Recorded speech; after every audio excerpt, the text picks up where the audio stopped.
Good afternoon, students. In today's class, let us learn about electric generator. In earlier classes, try to recall what we learnt in electric motor, because electric generator and electric motor comes almost similar. We'll see the diagrams also similar. Okay, so let us learn about electric generator. And first, let us see what is the principle.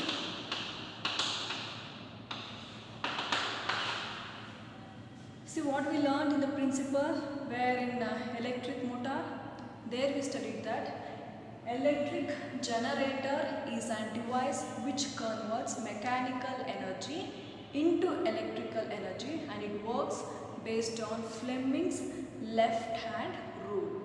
So here it is also same, electric generator, it is nothing but it is a device which converts same mechanical energy into electrical energy, but here it works based on electromagnetic induction, that is EMI. And what we studied in EMI? Again EMI also work based on Fleming's right hand thumb rule. So I think you understood about the principle. Both converts mechanical energy into electrical energy, where electric motor works based on Fleming's left hand rule. Here it works based on EMI, electromagnetic induction. In electromagnetic induction we come across Fleming's right hand rule. Okay, so this is principle. Now let us saw how the diagram looks. Look at this diagram. This is more appropriate in your textbook. Watch and understand here, and while writing the diagram, refer your textbook. See, this is about construction part of electric generator. In an electric generator, a coil, same coil in a rectangular shape, which is made up of copper, and copper coil ABCD, a rectangular copper coil ABCD is placed in between the poles of permanent magnet. This will be our first point. Next, what happens? See, the ends of the rectangular coil is connected to two rings. Let us name it as R1 and R2. Now just observe here, they also used axle with only one split rings, which is act as a commutator, right? So observe here, we have the same axle, but here we have two complete rings. On a axle we have two rings. Let us name it as R1 and this will be R2. So terminal of a rectangular coil, one end will be connected to R1 and another end will be connected to R2. And remember, the both split ring as well as this complete ring, the inner part of the ring is insulated. It doesn't allow the flow of current. So it should be important. You should mention in your points relating the construction. The inner side of our rings are insulated. And the next point is, these rings from outside, it is pressed with an stationary brushes. That means each ring from outside connects with an brushes. Let us call it as B1 and B2. The brush, stationary brush with ring 1 is called as B1 and with ring 2 is called as B2.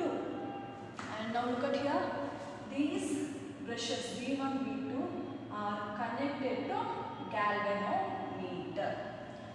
This is very easy how we constructed this electric generator. Just we need to explain the figure. So again here a figure also important and construction part. Now let us see how it will work. You should keep recalling what we learned in electric motor, because it's exactly same, but here we are using two complete rings. There we used only split rings.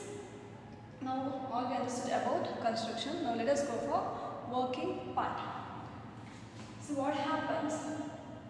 We have a galvanometer connected with the brush, and these rectangular coils are connected to these rings. When we have a magnetic field lines from north to south. This is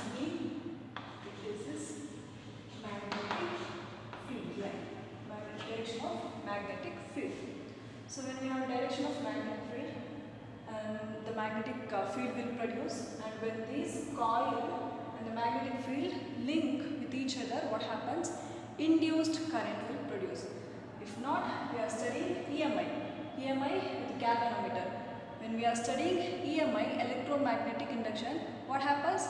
Of course, there induced current will be produced, and here all we need to do is we should see the direction of induced current, whereas in electric motor we studied the word direction of force, but here we should concentrate on direction of induced current. So now when induced current produced, galvanometer starts showing the deflection from which side the induced current is flowing. Now let us understand. See, this part, that is axle, will start rotating. When axle starts rotating, this coil also rotates when a current passes. So we have like this ABCD coil. When a current starts flow, if this is a coil, it will start, means this coil also starts rotating like this. So if it was like this, when it start to come like this, it's complete, it's only half a revolution. Okay. So again, there also we studied, when it start moving upwards and it completes when it's off rotation, then what happens? The coil direction will changes. That is nothing but we have A, B, C, D, right? When it completes its half rotation, what we will get? A, B will move this way and C, D will come here. So it completes its half rotation. Now let us see the direction of induced current.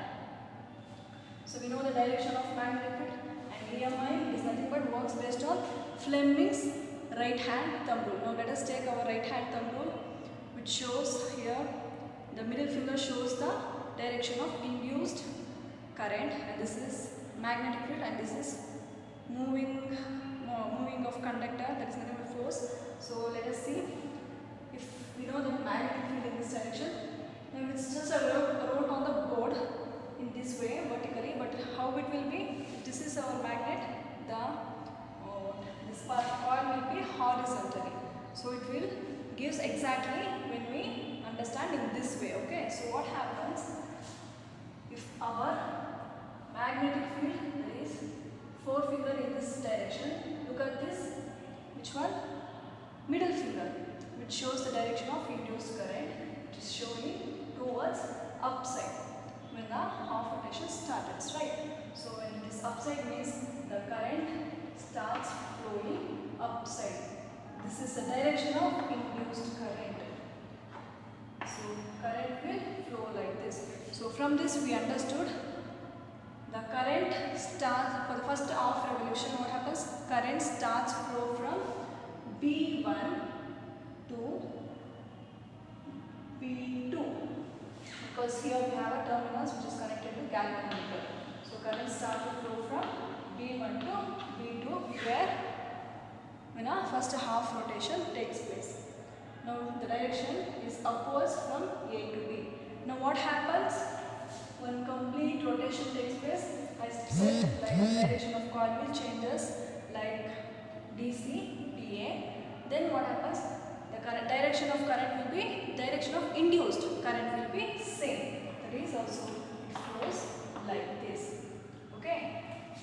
While explaining, you no need to explain this part. Just explain. You can just no need to draw this one also. You can write the statements. So here we observe that the induced current will be keep changing whenever it reversing. I think you understood. Let us recall one more time. See what I told. When the axle attached to the rings is rotated such that the arm AB moves up, that means CD moves down. After half a rotation, arm CD starts moving up and AB moving down. As a result, the direction of induced current in both the arms change, giving rise to net induced current in the direction of DC BA. And the current now flow from B1 to B2. Thus, after every off rotation, the polarity of current in the respective arm changes. So I think you understood, after every rotation the polarity of induced current will be keep changing, and this process where the polarity of current is keep changing periodically is called as alternative current. Alternative current, and it is abbreviated as AC. I think you understood now what is AC. Okay. Now, after knowing AC, we have one more term that is called as DC, which is direct current. AC means alternative current, DC means direct current. So, get direct current, what we need to do? Direct current is one which doesn't reverse the flow of current. It will give only unidirectional. So, to get that one, what we need to do is, we should just recall again that the electric motor, there we use split rings, right? So here also same thing applies. If we have only split rings, B1, B2 will be connected to one particular ring. When it's connected to one particular ring, what happens? Current starts flowing in unidirection, and this process is called as direct current. So here if you use two rings and if current keeps reversing, then it is called as AC current, or it is called as AC motor. So AC generator. If you use only one ring, that is split ring, which acts as a commutator, and here we observe current flows in only unidirectional. Then if you have only one ring which acts as a split rings or commutator, then this generator is called as DC generator. Now I hope you understood what is electric generator. Later I will explain completely about AC and DC. So here we need to understand about principle, next figure, then construction part, then working part. So working part. Now let us see what is AC and DC, its statements and its advantages and disadvantages. Alternative current states that the current which reverses its direction periodically. If they ask what is AC, and you should explain here. If not, if they ask within the construction part, you should explain the construction and you should show that particular phenomenon is called as AC, and that is called as AC generator. Now, which keeps reversing its direction is called as AC. Then what happens to DC? DC does not reverse its direction of current. It flows only in unidirection. Now, AC is, that is alternative current, is more used than DC, and each country will have its particular range of alternative current. For example, let us see what is the particular range in our country. So in India, the reversing the rotation keeps on changing the rotation, and current keeps reversing itself, and that takes place 1/100 times in each fraction of seconds. Now let us calculate for 1 second. So 1/100 for 100 times, it keeps reversing in each fraction of second. Now how to calculate that one means we know wave, right, which looks like this. So this is nothing but like a half rotation, and this is another half rotation. This completes one particular rotation of a coil. So reverse means this complete thing. Now what happens if one time it's more, this is nothing but 1/100 in fraction of seconds, and another one is 1/100. Now let us calculate. Now we need to calculate time period. Time period is nothing but rotation for off rotation plus another off rotation for one complete rotation. So for off rotation we know that 1/100. So 1/100 plus another 1/100, that means we get 1/50, and this is our time period. Now we should convert this into frequency. So frequency is nothing but 1 by time period. 1 by time period. Now we know time period is 1 by 50. So what happens? 1 by time period, 1 into 1 by 50. When this comes to numerator, you get 50 by 1. That is nothing but 50. And the unit of frequency is hertz. That means the range of AC in 1 second is 50 hertz. See, wherever the electric instruments, if you observe, if they are given in frequency a number with hertz, then you should understand that that is an AC generator or AC particular current, AC generator. So I think you understood. AC calculated in terms of hertz, that is in terms of frequency. Now let us see advantage and disadvantage of AC and DC. See, AC, the advantage is AC can be transmitted over a long distance. It can be transmitted over a long distance after production of the current. But this acts as advantage in AC. What happens with DC? It acts as a disadvantage.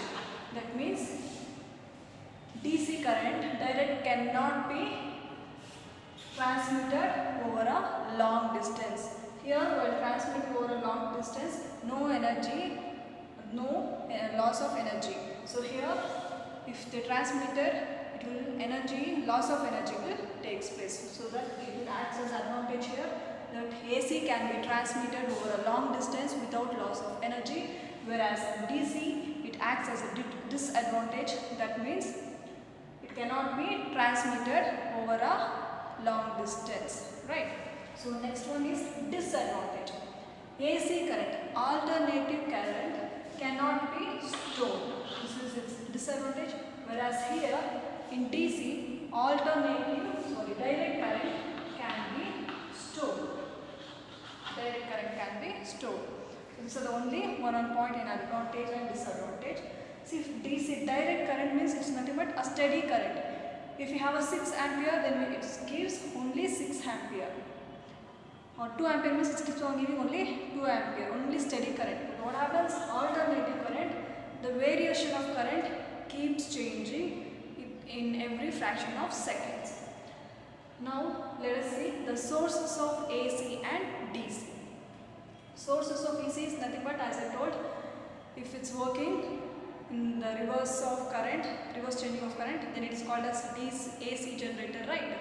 So sources of AC generator is sources of AC is AC generator, and one more is power plants. We'll see windmill and hydro, that and all comes under AC. And whereas in DC, stored batteries or cell, which we'll have in our battery in our phones, that is also direct current. So sources of DC are nothing but stored cells or battery comes under DC. See, when power goes, we have UPS in our home, right? See, that UPS is stored battery, that is nothing but DC. But it has a inverter, that means it will convert DC into AC current. So these are the things which we learned in today's class, that is electric generator, then alternating current and direct current. Answer your more questions and write down about this in your notes. Thank you.